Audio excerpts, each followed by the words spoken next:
social hall. We had it all on Sunday morning. I don't wanna see it anymore. We come in fear to worship here. We come in fear to worship here. Oh, how we kneel down. Oh, we were so quiet. Never any light there. I don't care. It's not right there.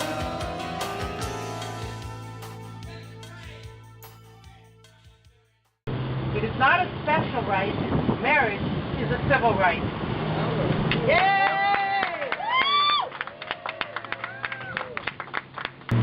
So we are once again outside protesting. Now a lot of people that have gone into the church saying that some of our signs are very mean-spirited. What?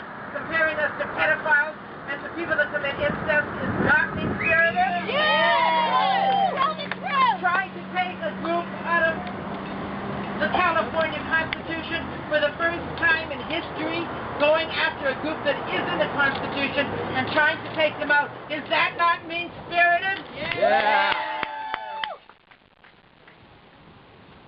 We're over it. Never again.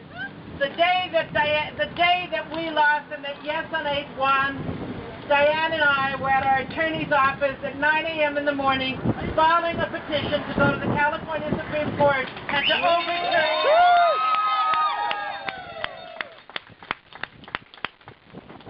How many of you cried when we lost? Go ahead, honestly, put up your hands so they see what you're... Well, we did too. We cried for half an hour and then we got up and went to our attorney's office. This is going to be a long battle. We won the first one in California, and we won the first one in California on marriage. Not only did we win marriage, but we were declared a suspect class. We lost narrowly on Yes on 8, and we lost because they had put lies on television talking about how we would teach their children bad things at school. They lied again and again. They came at us with a sledgehammer, and we shot back with a slingshot. Never again is right. We are not going to be invisible. We are not going to allow bigots to discriminate, to hide behind Christianity as an excuse for their being bigots or being able to discriminate. Never again! Never again! As I sat in the Supreme Court of California and heard the Yes on 8 people fight against marriage equality last year, they used the same excuse that they had used against interracial marriage. They said that God didn't want it. That was the only excuse. This is not about traditional marriage. They don't care if we get married or not. It's not about the word. We want to keep the word marriage. If it were about marriage, they wouldn't have voted in Florida to take away any recognition of gay couples' relationships. They already had an amendment on in the law saying that same-sex couples couldn't get married. But they didn't want the recognition of our relationship. In Arkansas, they said that we couldn't adopt children. They'd rather have them in an orphanage than us adopting children. All over the United States, laws have passed totally banning recognition of same-sex couples or any legal priorities. So I have to look to Washington, and this Tuesday, when a guy like Reverend Rick Warren that turned down our commercials, which were a peace offering by our community that is so often vilified as being horrendous because we're on the street. They're turning at us. You know, it's like a guy kicks somebody in the face, he falls down, and the guy that kicks him said, "Oh, my foot hurts." That's what the churches are doing. They're saying somehow we're after them. They went after us and kicked us and kicked us and kicked us. And now they're complaining that they're the victims, that their feet hurt. Well, we're not victims, we're survivors. And more than being survivors, 64% of the American public under the age of 34 believe that we should have the right to marriage. So it's a matter of time. But we're out of time. We're tired of electing presidents including Barack Obama, that promised us everything during the honeymoon, and they would dare have a man like Rick Warren do the invocation. It is disheartening to this community. And it is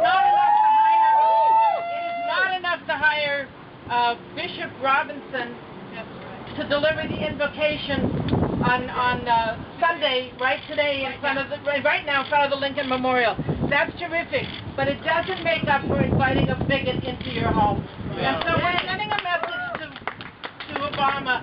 This is not going to be 100 days of a honeymoon. You promised that we would be treated like equal citizens. In 1996, you came out and said you were for marriage equality for same-sex couples. In 1996, we have the recording. It happened in Chicago. So we're going to say to you, we don't want partial rights anymore. We don't want you to give us ENDA and then give us don't ask, don't tell, and then let us in the military and then add this. We want it all now. We want every civil right according to every other citizen, and we want it now. What do we want? Equal rights. When do we want it? Now. What do we want? Equal rights. When do we want it? Now. For years, science called us sick, and religion called us sinful. We were sent to mental institutions and penal institutions and behavior modification, and yet they say that we're the perpetrators of hate when they have done this to our community. Well, 86% of the children growing up are going to be lesbian or gay, bisexual, or transgender, and we need to save our children. They have the right. And 22% of lesbian and gay families have children, and they're entitled to protection. And when they say to us, well, you've got to do domestic partnership, that's separate and it is not equal. They said to African Americans, the reason we're giving you 2 water fountains, but it's the same water as you can drink out of this water fountain, and whites will drink out of that water fountain. It was identical water, but that was called segregation. It meant you're not good enough to drink out of our water fountain. Well, you know what? Domestic partnership, when they say to us, take domestic partnership, or civil unions, instead of the word marriage, what you're saying is, you're not good enough for the word marriage. That's called marriage segregation. Well, not only are we good enough, but we're not going to diminish the institution. We are going to enrich the institution of marriage. 80% of heterosexual marriages end up in divorce. 80% of people, mostly men, do not pay child support. So when they're hiding behind their Christian belief, the bigots, and saying it's really a matter of God. God wants children to be fed. God wants children to be loved. God did not make mistakes. He made us just like He made them. And we are not going to sit back and ever again allow them to kick us like they have for all of these decades. So we're here today, and there's a lot. We only expected a handful of you to show up, so thank you for being so many. We did not call a huge demonstration. We just thought there'd be a handful of us saying no, it's not acceptable that Rick Warren is going to be with Barack Obama on Tuesday. But they need to see us as a community that will never again go away. We will be the civil rights movement of this century, and we will not rest until we have every civil right that everybody else does. So we're out here today, and some people are not real happy that we're here, but I don't see it as a protest. We are coming so they can see our faces. They may try to block those faces, but they need to get to know us first, and then they will realize we are no different. Thank you.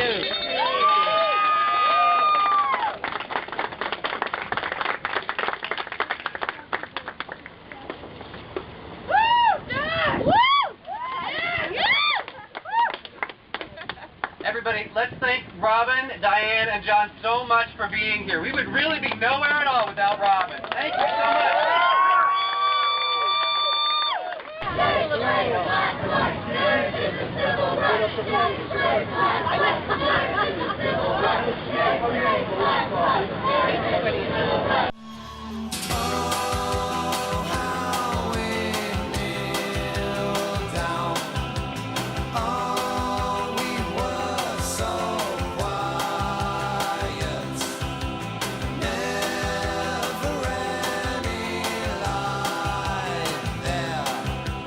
Don't care, it's not right there.